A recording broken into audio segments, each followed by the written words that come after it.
Welcome to the HCI family of podcasts. We're your source for personal, professional, and organizational growth and development. We share our own original research, explore industry trends, and interview executives and thought leaders from across the globe. Join us for practitioner-oriented content around all things leadership, HR, talent management, organizational development, and change management. Maximize your personal and organizational potential with the HCI family of podcasts.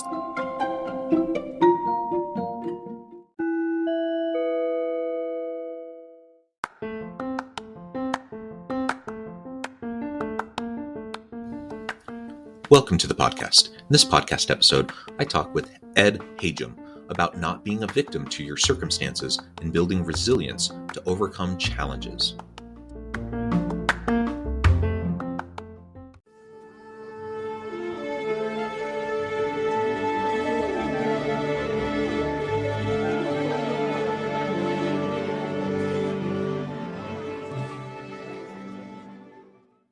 Ed Hajim, welcome to the conversation today, among many, many others. And Ed, anything you would like to highlight from your own background or personal context before we dive on in? Just that I've written my books because I want to communicate to people that anything is possible. I grew up in orphanages and foster homes with essentially no parents, and I can describe my early life as no one came to any of my graduations from grammar school to graduate school. And I believe very strongly that education is the solution to everything. And you hit something that I really believe in, is that basically try never to be a victim. The energy being a victim basically drains the energy required to figure out what's next. And what's next is the answer to most problems. I could go on for quite a bit of time because I spent my first 18 years in 18 to 20 different places. And the concept of resilience is like a muscle, and I got a chance to build that muscle, and it really helped me throughout life. And I believe the disadvantages I got in early life actually a lot of them became advantages later on. Yeah, so how you respond to that adversity really does shape your future, and it shapes the growth and the potential future opportunities that may come your way. And so again, we don't want to downplay or diminish the harm that may have been done to any listener, right? Like, people deal with harm, people are abused, they are exploited, taken advantage of. All of those things are very real. That's not the point. The point is recognizing that, yes, we are in a very messy, complex world where bad things happen. Pretty much everyone deals with those bad things. And so the question really is, how are you going to respond to the hard things that you're faced with? And your comment about just using up your energy around being a victim, again, you may very well absolutely be a victim of sexual abuse or other sorts of exploitation or abuse. But if we spend so much energy ruminating on and living in the past in those types of victim experiences, then we're using up our well and our storage of energy that is limited, and we're not going to be as well positioned to move forward into our future. So I love the idea of just like, let's learn what we can learn from the bad experiences we face, and then let's use them as a springboard. Sometimes we talk about the metaphor of a stepping stone instead of an obstacle. It's a stepping stone to the future. Let's use it as a springboard into the future so that now we're ready to face the new challenges that come our way. And I even make the statement that early failure and actually early abuse is sometimes an advantage, because of the fact you do get a chance to build up. You find out people that grow up in good communities and never have a problem later on in life have great anxiety because they never had a chance, never have been challenged. In fact, some of my very close friends, well, obviously, I've grown up, our kids grew up in a very nice community. He said, what can I do with my children? I said, make them uncomfortable, give them challenges, stress them a bit. It's healthy, because once you get over that, you gain a self-confidence that next time you come up with that boogeyman or boogeywoman, you can handle it. Yeah, absolutely. So why don't you tell us a little bit more about some of your own past? You talked about being in the foster system. I know in your book, you talk about some of the different types of things that you faced, but how you were able to stay positive and resilient and forward thinking. Why don't you walk us through some of those challenges that you faced? Well, it reads almost like fiction. My father and mother got divorced when I was 3. She got custody, moved me from Los Angeles to St. Louis, where her parents were. My father got visiting rights on Sunday. He arrived. He drove 1,800 miles in his Ford Roadster, picked me up, decided he wasn't going to take me to a movie, but he took me back to Los Angeles. The cover of my book shows Highway 66. When along the way, he told me my mother passed away. And, that was the end of that. I mean, I thought that was the case for better than 57 years. And unfortunately, he was drafted or volunteered to go into the Second World War, which started in Nigeria, a trip for me through 5 foster homes in Los Angeles, starting with one which was almost Dickinsonian. It was a cold and abusive, and to the last one, which was warm and caring. Unfortunately, the last one was only 6 months. Father wanted me back after the war was over. We ended up in the YMCA on 34th Street for the summer of 47, then a hotel room in Coney Island. And again, he couldn't get land-based work, so he went back to sea as a merchant marine radio operator, and I ended up in 2 orphanages. The first one was for young people, and at age 15, I aged out, and my father totally disappeared. I didn't find out why he disappeared for almost 50 years, but he disappeared. I became a ward of the state and could have been sent any place, but they sent me to another very good orphanage, which was about 4 blocks from an excellent high school in Yonkers, New York. And I got an epiphany at age 15.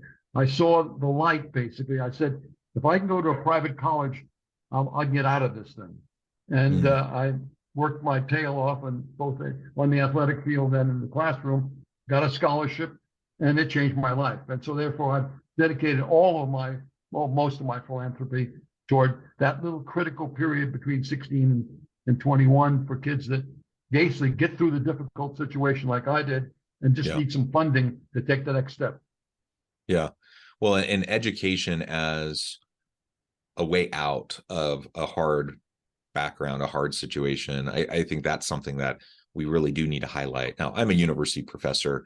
I do consulting stuff as well, but first and foremost, I'm a university professor, and I believe strongly in the power of education, the power to transform lives and to enhance someone's socioeconomic status and standard of living and all of those sorts of things.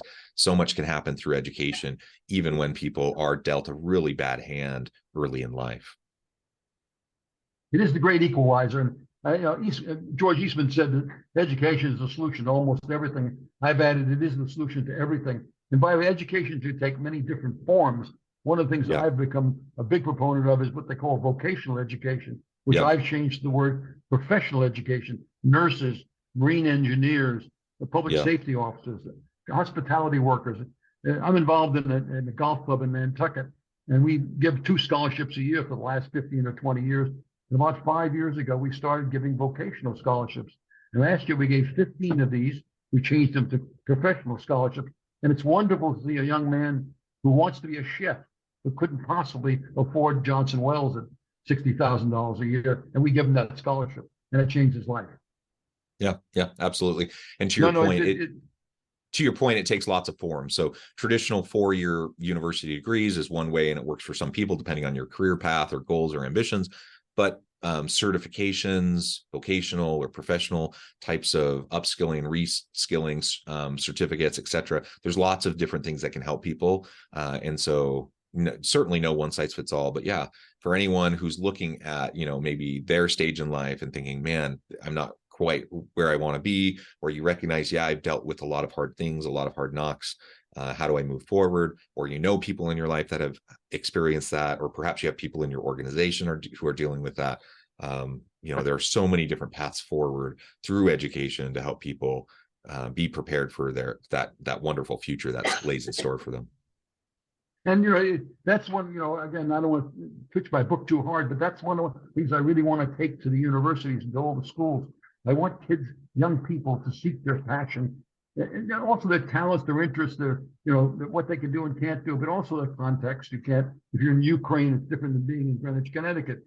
But I want my book, I want to press young people early in their life to figure out what they want to do and how they're going to get there. And I think that will change quite a bit. And when someone's passionate about being a police officer or being a nurse, that's just as important as being a physicist. And you have to judge everything. But that's why I'm pitching everybody that education has to add another leg to itself, which is to give young people a chance to not only gain techniques, gain capabilities, gain the ability to think and to work it, which is now the job the universities do pretty well, but also give these kids the idea that they're unique and that they have to figure out what they personally are really interested in, and to start to plan that physically. I mean, to write it down, to figure out what their passions are, what their talents are, what their principles are, what kind of partners they need, and finally to write that down as plans. Maybe they write it down in pencil as freshmen in colleges so they can erase it as they go along, as I did.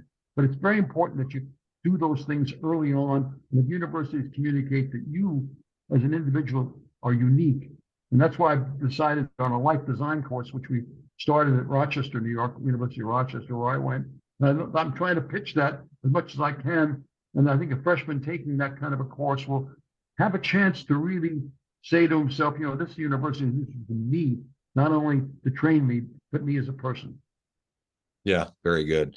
Well, and I'm curious, you know, lots of people, again, as I've said, everyone has their stuff, everyone has their messy background and history, right? But not everyone responds the way you did. So I'm wondering, what do you think helped you to overcome, build resilience, pull through in your challenging circumstances?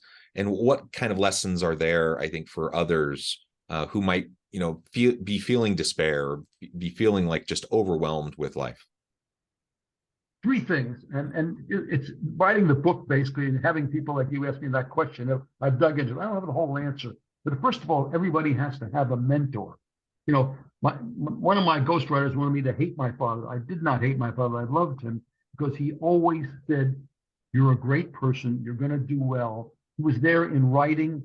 He was there, you know, with letters and so forth.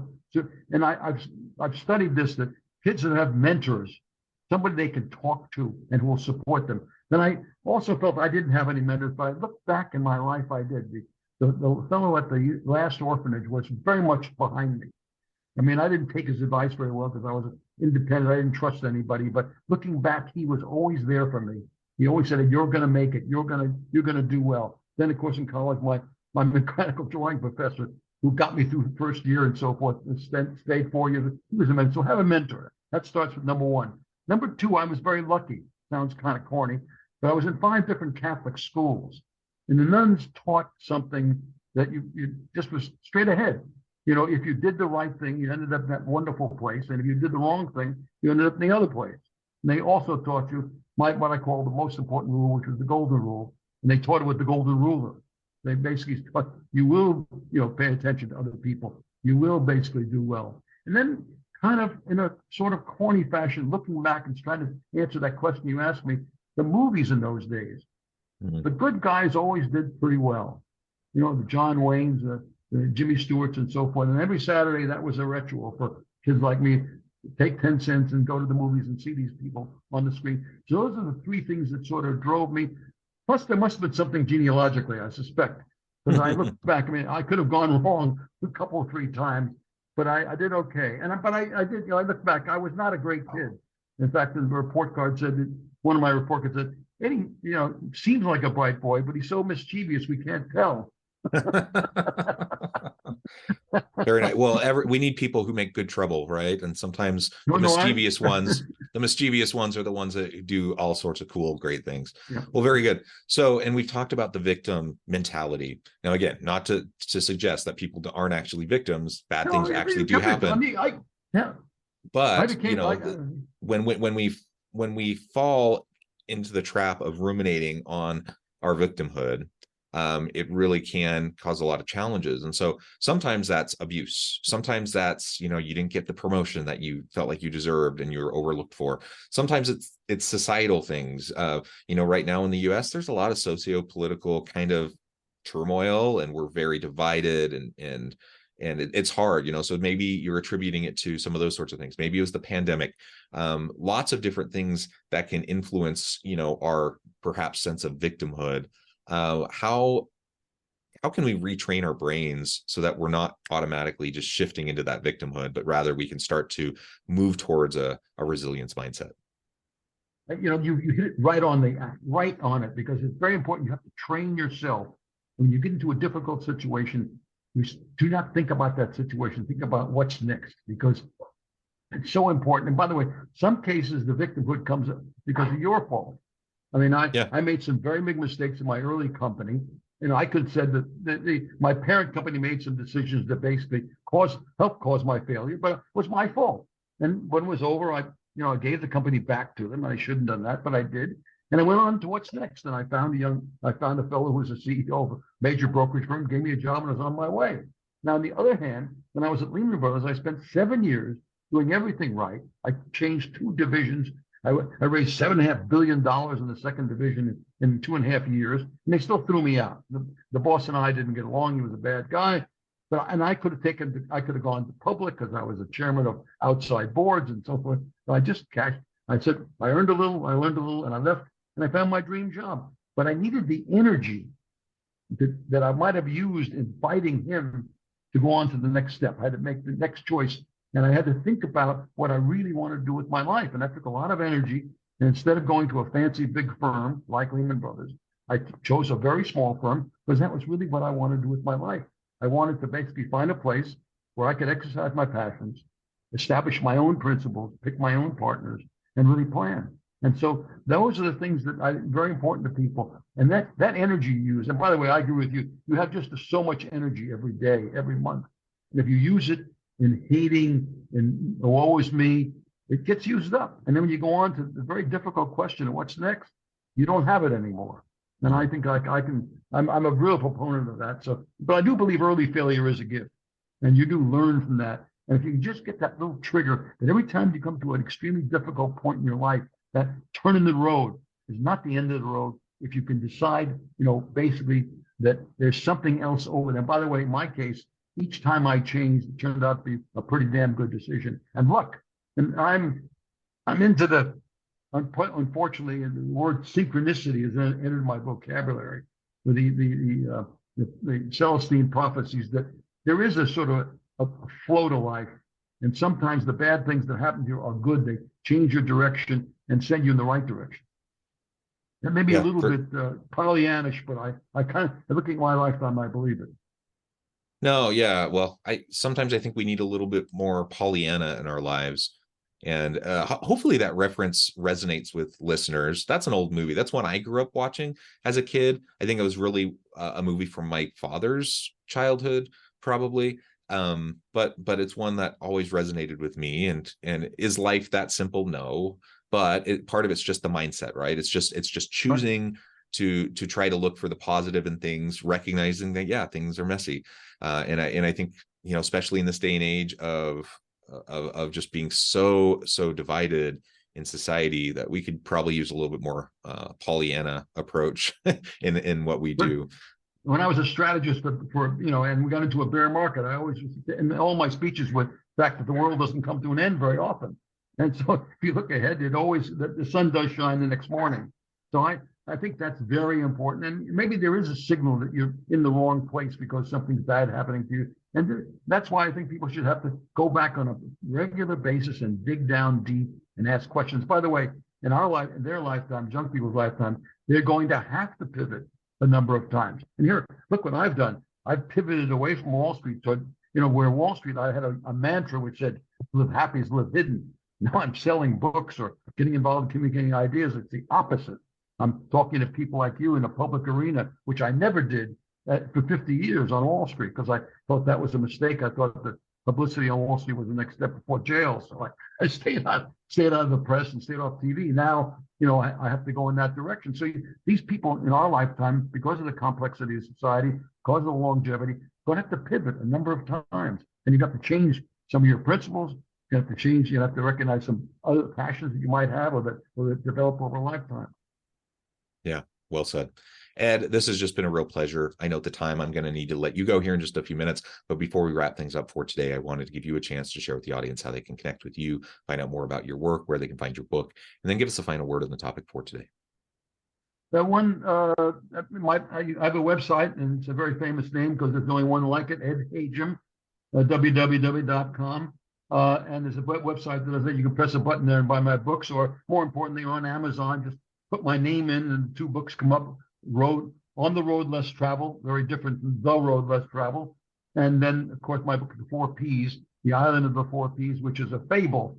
And I've written the fable because I think fables over lifetime or history are basically a better way of communicating ideas. And going back to Aesop's fables, the Gulliver's Travels, or Don Quixote, or today's Who My Cheese.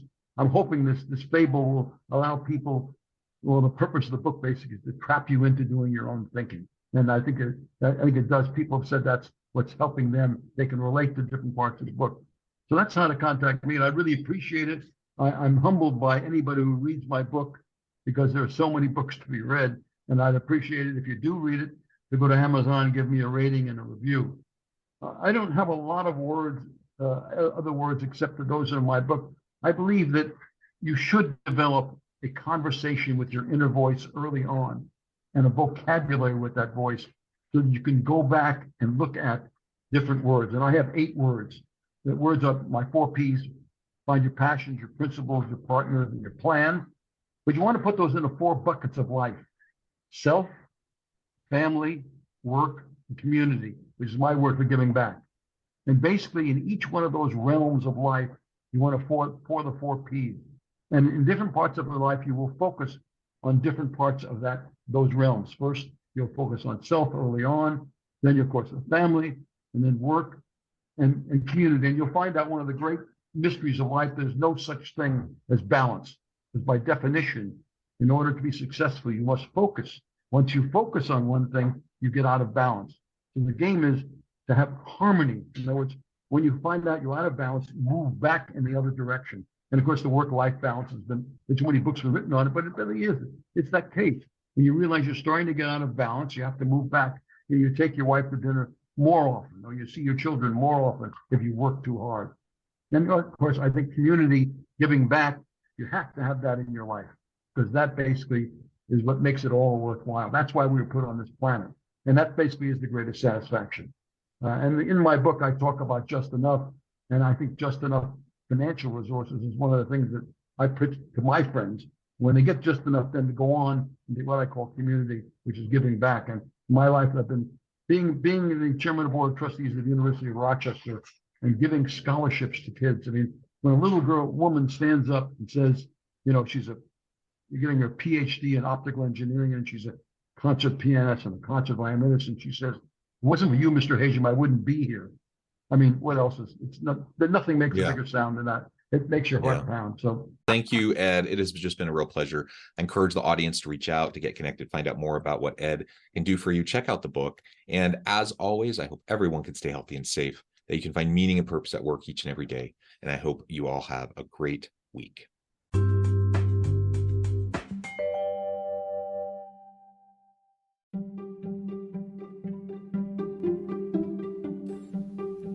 Thanks for joining us for this episode of the podcast. We hope you stay healthy and safe, and please join us again soon.